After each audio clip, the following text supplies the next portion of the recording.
بسم الله الرحمن الرحيم والصلاة والسلام على أشرف الخلق سيدنا محمد وعلى آله وصحبه وسلم.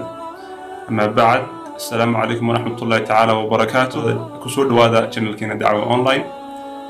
معناتها وحن كهت للدونات المان كمدة تلمان مضى ومدى إلهي وإلهي قرآن كسبوا شيء. ضربتنا تلمان توقعته مقال كان هكفوقا.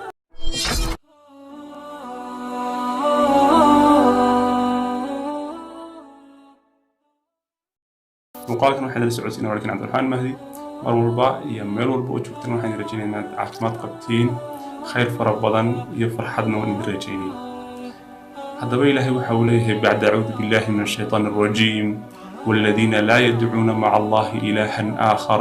ولا يقتلون النفس التي حرم الله إلا بالحق ولا يزنون ومن يفعل ذلك يلقى أثاما. haddaba ilaahay waxa uu kaga hadlay saddex dambi oo waaweyn qofka bini aadamkii uu gali karo isagoo oo ogsoon iyo isagoo oo ogsooniba labada. haddaba waxa uu ilaahay leeyahay ugu soo horreysiiyey ashirk, waxa ku xiga qatlu nafs, waxa ugu dambaysa azina. haddaba ta koobaad oo ahaa ashirk waxa weeyaan inuu qofku uu ilaahay agtii ilaah kala keeno,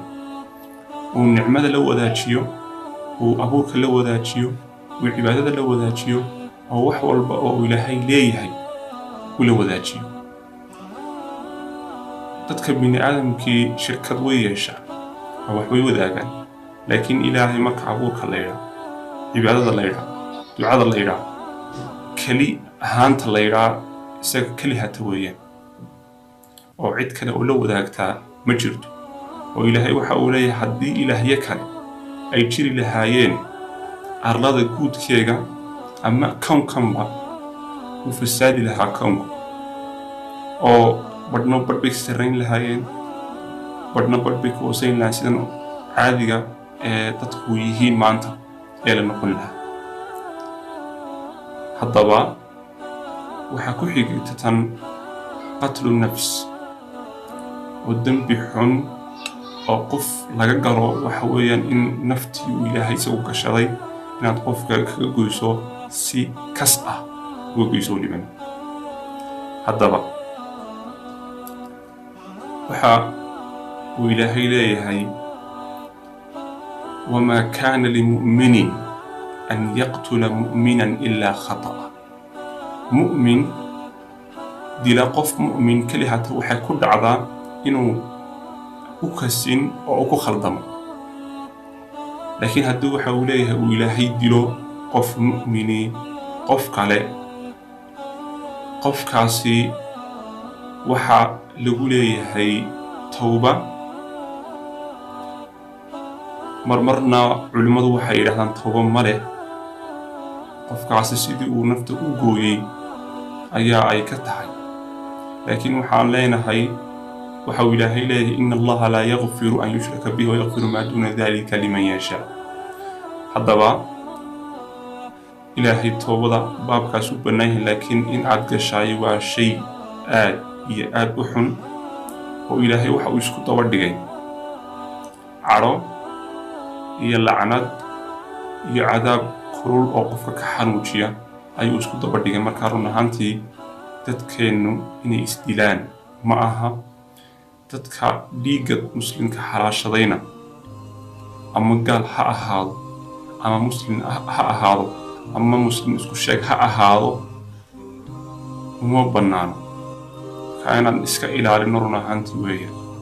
waxaa ku xigta zinadii, waa dembi aad u weyn, culimo fara badan way ka hadleen.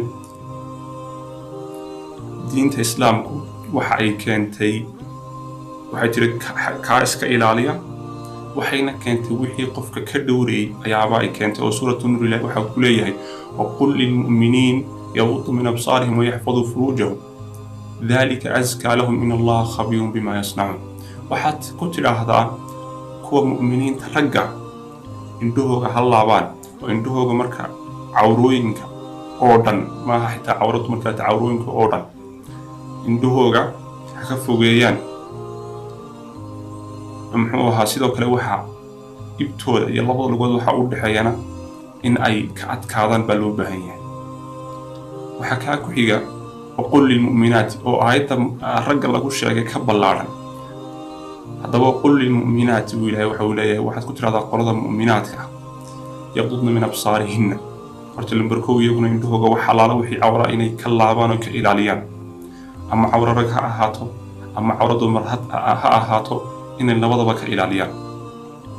ويحفظوا فروجه ابتدأ إلاليان وحاشد كلام إلهي ليه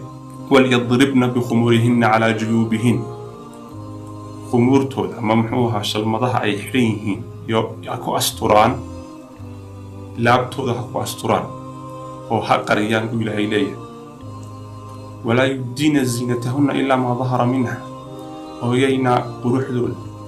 قفك من الدايم شركة هو وضع عورة يعني وحنا مهم إن أي أسترتو أي مهمة هذا هو حوليه إلهي إلا ما ضبح ما حوي كم قضاء إن حكم قضاء ما هنتا كلها قرية ضد فربنا أي الله وش ماشى أو أي حوها كحجابني يعني عورة السماء كحجابني سيدو كله حوليه إلهي دولكا ديني كجراع عجوه جمر في السودان سيلو دري من وحيالها يقرنيان خلاخيش يسلسلة ذي يوحي لمتكاها وتوبوا إلى الله جميعا أيها المؤمنون لعلكم تفلحون إلى إليه مؤمنين تا إلى هاي أتوبت كان وحاد مذنته إن عاد لي بانتان هذا بس إنه ودقن حن أو مسلم كا هي مسلمة اللغة بهني إني كفوجادان أو أيسك إلى عليان النبي صلى الله عليه وسلم باوح عبد الله بن مسعود ويدي أي ذنب أكبر عند الله ذنبيدا إلهي كيبا أبوي كاسور أن تشرك بالله وخلقك إن دي إلهي لو ذا جزء متكلم أما شيء كله أو إما إله كلا كانت ما يشيسه وترى سوول من إلهي كأبوي قال ثم أيها ذنك أن تقتل ولدك خشية أن يطعم معك إن دويلك قد شاء الله بقيا إنه عنتظك ولعون قال ثم أي ذنك وحاولي أن تزني حليلة جارك إن تكزني ستو جاركaaga gabadhiisa aad ka sinaysato ayaaba zinadan ugu xun wiilkaagana dishaa ugu dhib aan ugu xun shirkigana waxa ugu xun inaad ilaahay la wadaajiso mid kale nicmada cibaadada kali ahaanshaha waxyaalahaas oo dhan isagoo ilaahay ku abuuray tilmaantaas ay leeyihiin adoomada ilaahay haddana adoomada ilaahay ka mid nahay aan dhaqan gelino haddii aad jeclaatay muuqaalkan hanaga iloobina taabato suul kor nagu qaado aan calaamadda